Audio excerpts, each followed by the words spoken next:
And so, well, good morning. I'm back. Yay. We were gone last week. I was gone and Carol was gone. And how was it? Was it great. okay? Yeah. Yeah. Did you love Charlie Shepherd?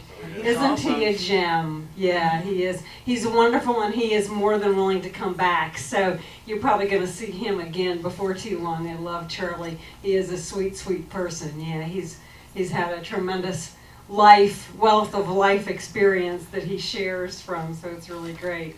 And before we move on, I want to say thank you to all of you who helped last week, because that was a big deal. It was a big deal for me to be gone. When I had planned to not be here, I kind of did it thinking I had said to Carol, will you be here? And Carol needed to be gone too. And you know what? It's perfect. It shows us exactly everything that we know about this community, which is that it's really strong and really amazing. So thank you. If you had a part in last week in any way, whether you showed up or helped up or stepped up or closed up or locked up or took the trash or did anything, we really appreciate it. So do you like my outfit today? Yeah. It's actually a dual purpose outfit. Can you change the slide, Katie? Thank you. Okay, yeah. So, this is coming back on you guys from Wednesday night. So, but I will have to explain. The title of my talk today is Shazam, okay? And that has a story behind it, as many good things do, okay? We were here, most of you know, many of you are in our Complaint-Free World class that is meeting on Wednesday nights. We're now in the second half of that class. I think we have 3 more weeks. And just in case I know you're really wondering, I'm still on day 1, okay? I was doing pretty good until, something slipped out of my mouth this morning and was like, okay, you're back where you belong, darling. Maybe not where I belong, but at any rate, where I am for the moment. So, and I have come to accept it, day 1 as my personal friend and mentor, I guess. So, but the conversation in our class Wednesday was ways in which we have kept ourselves from going back to day 1. And if you're not familiar with Complaint-Free World, the task at hand essentially is to accumulate 21 days, consecutive days, in which you have not complained or gossiped or been sarcastic or griped or moaned or whined or anything. And Lou is back there shaking his head. This morning I was thinking they could bury me with this bracelet or cremate me, whatever direction we go in. I don't plan on going anywhere for many, many, many, many years either. So, But we had a conversation about things that we have found ourselves doing as a way of not griping, and particularly as we literally felt ourselves drawn verbally into opening our mouths and saying something, only at the last minute to pull ourselves back out and say something different, or maybe even say the same thing in a different way. Well, one of my favorite words in the whole world begins with S. It was my first word. I don't know if you all know that about me, but I was a delayed child. So there's the cause of everything, okay? Yeah, we'll just throw it all on that. I was a delayed child, and I didn't talk until I was about 3 years old, and the first thing out of my mouth began with an S. Yes, it did, okay? So it really did. I know Janice's hair her nice, beautiful hair, straight hair is curling, okay? She's like, I don't know if I want my children around this woman anymore or not. So, and it was probably the first thing I said when I went to school with the nuns, too, which from then on, the black mark was next to my name. But one of the things that started coming out of my mouth, and I really don't know how or where this came out of except the experience of history, okay, was that instead of saying that word, when I would find myself in that place of almost saying it, what would come out of my mouth instead was Shazam, okay? And so we got to joking in class about it, and Tony told me the history of that.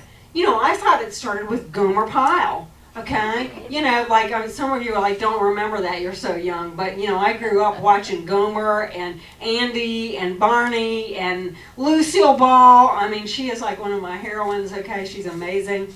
But it did not begin with, in fact, I don't know where the word actually came from, but Tony told me that a much older experience of the word Shazam was with the DC comic strip, Captain Marvel.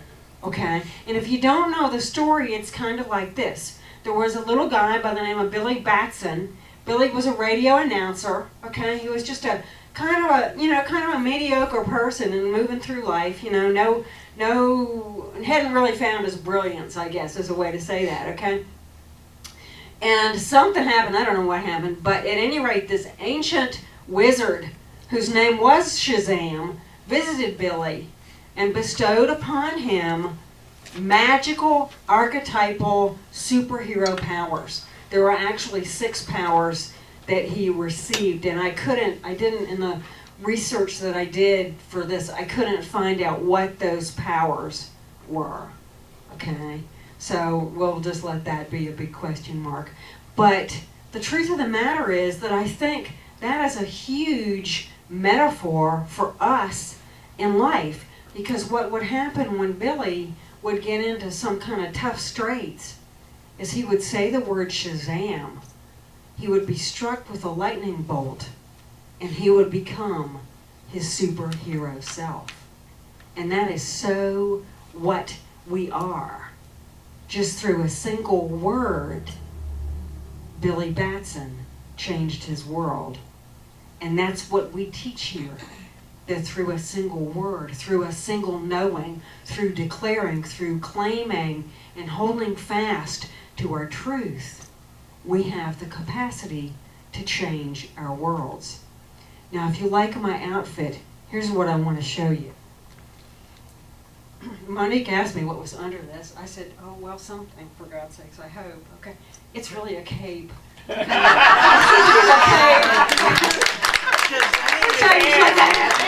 Shazam, okay?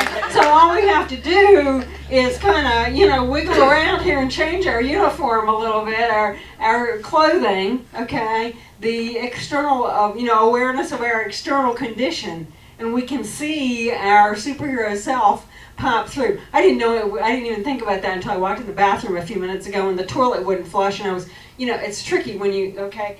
Well, I won't give you the dynamics, but it's easy to get wet, okay? Yeah, so I kind of threw it back there and I went, oh my God, that's perfect. I love how things show up in the world like that sometime, Well, when Tony revealed all this, okay, to me, the history of Shazam and Captain Marvel and Billy Batson and all of that, okay, which I did go home and read about later, at that point, my thought process for this week had been on something that I ran across a couple of weeks ago through the writings of Ernest Holmes, and also through a radio program I might have mentioned here a couple weeks ago. I had heard one of our brilliant minds in this universe, in this Centers for Spiritual Living community at large, Marc Anthony Lord from Bodhi Spiritual Center up in Chicago, speak. There's actually a movement underfoot to start a thing called Spiritual Living Network Radio. And they did a long weekend, what they called Conscious Jam or something. And it was all these amazing New Thought musicians and speakers. And when I realized Marc Anthony was going to speak, I was like, I've got to listen to this. Well, it was a phenomenal thing for me to hear him again, because he really is just connected and plugged in. And the other piece that connects with this is something that I mentioned a couple of weeks ago, and this comes from our beloved founder, Ernest Holmes, the founder of Science of Mind. You'll remember we talked a couple of weeks ago about anxiety and dealing with anxiety, and I read from an article that Ernest wrote many years ago. You can actually find this online if you want it. It's a lengthy article, and it's an excellent read. It's called Beware the Contagious Disease of Anxiety. It's really an interesting study. But in that article, Ernest relates some of his understanding of the teachings of Jesus. And he reminds us of this. And I'm going to quote this, so I'm going to read it.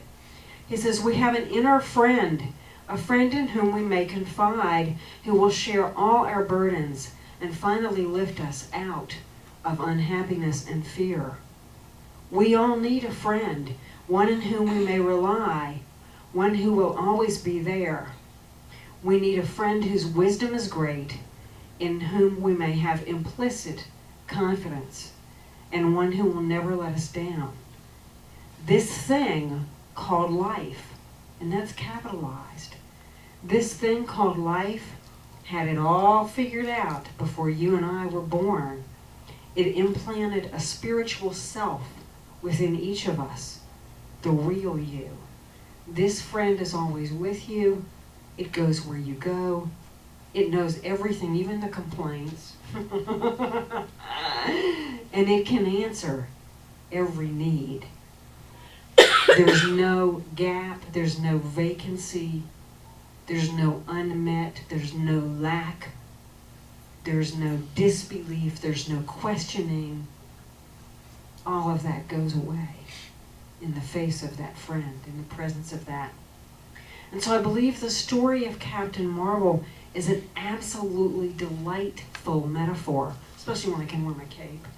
There's a 4-year-old inside of me, and she's really quite rowdy at times. But we can be moving along through life, and then all of a sudden something happens, and we get tripped up by some kind of dilemma.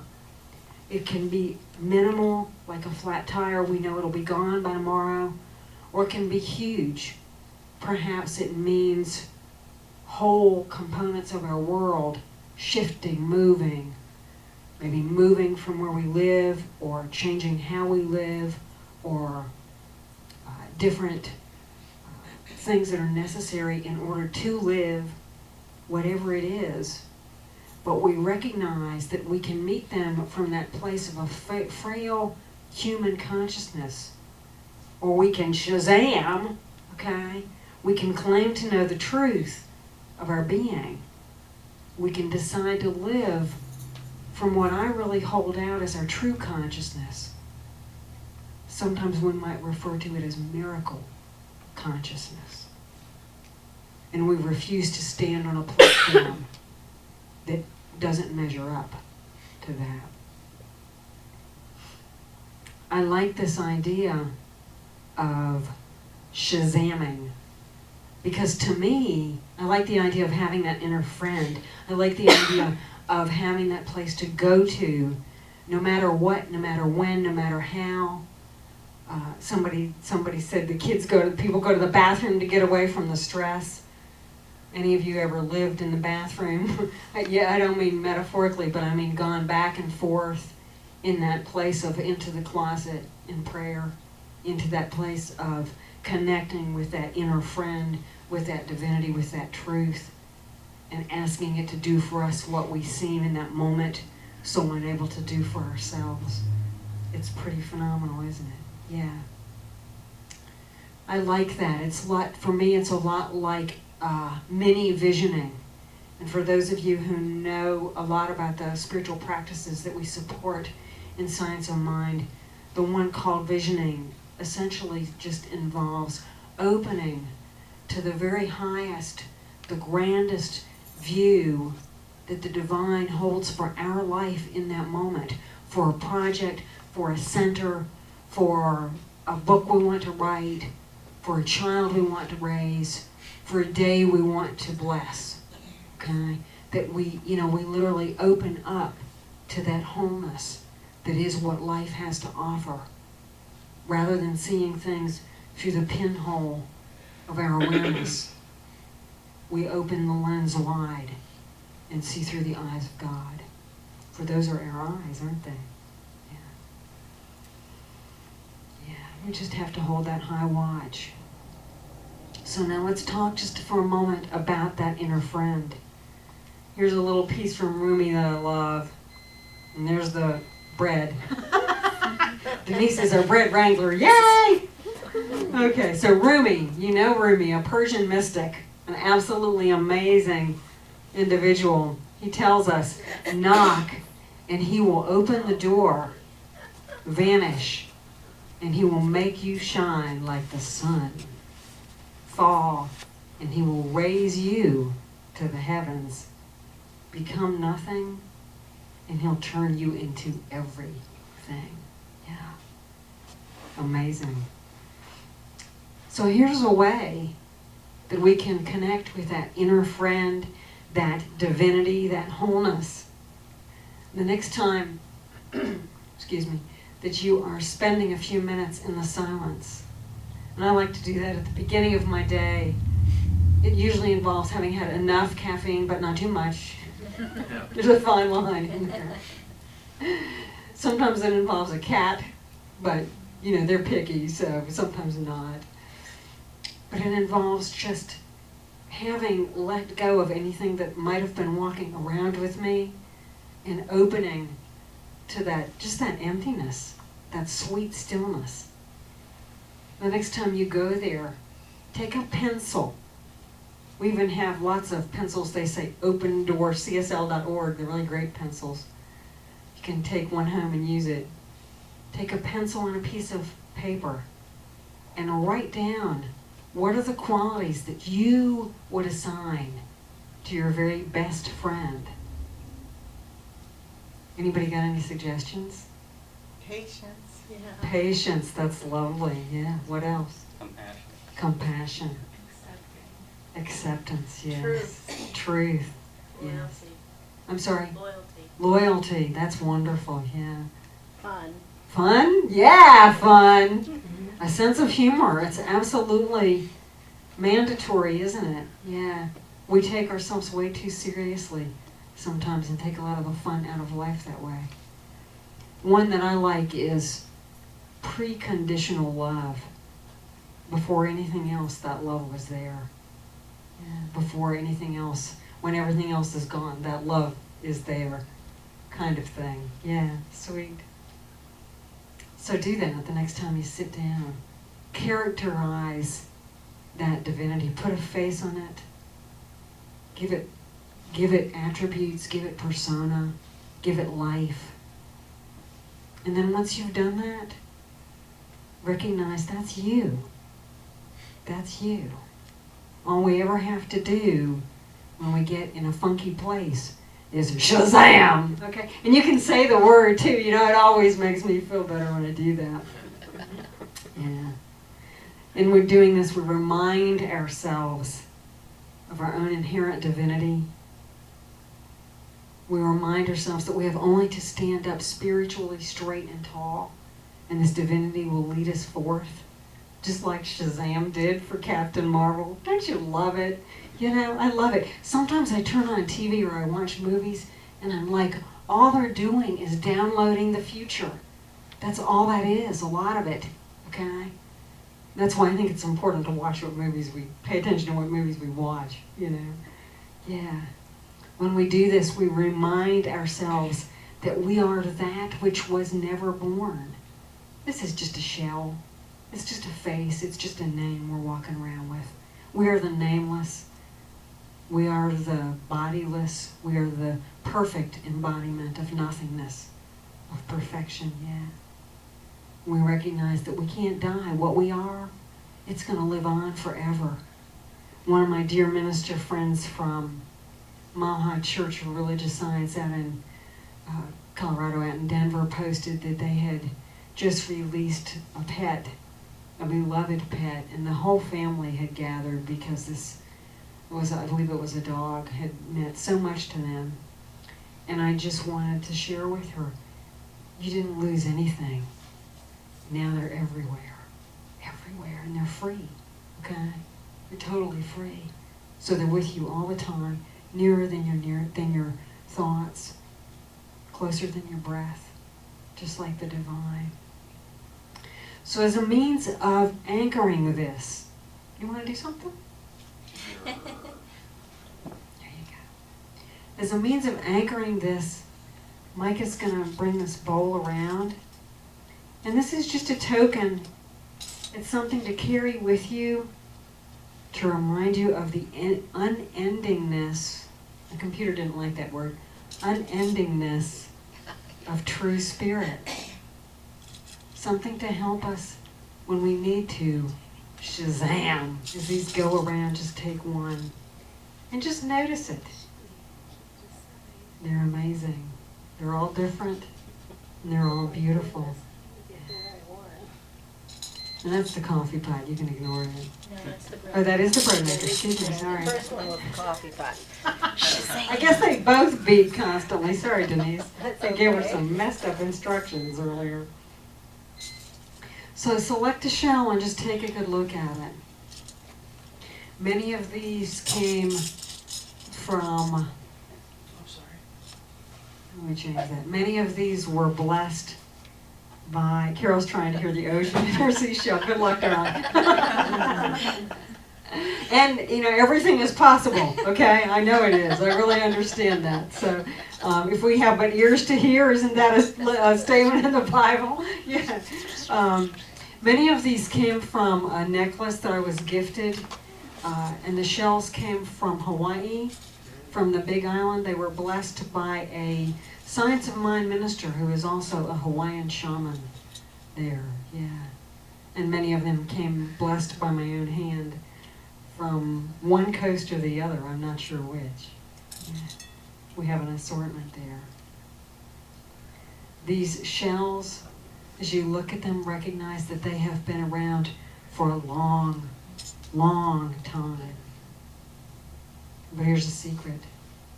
You have been around longer.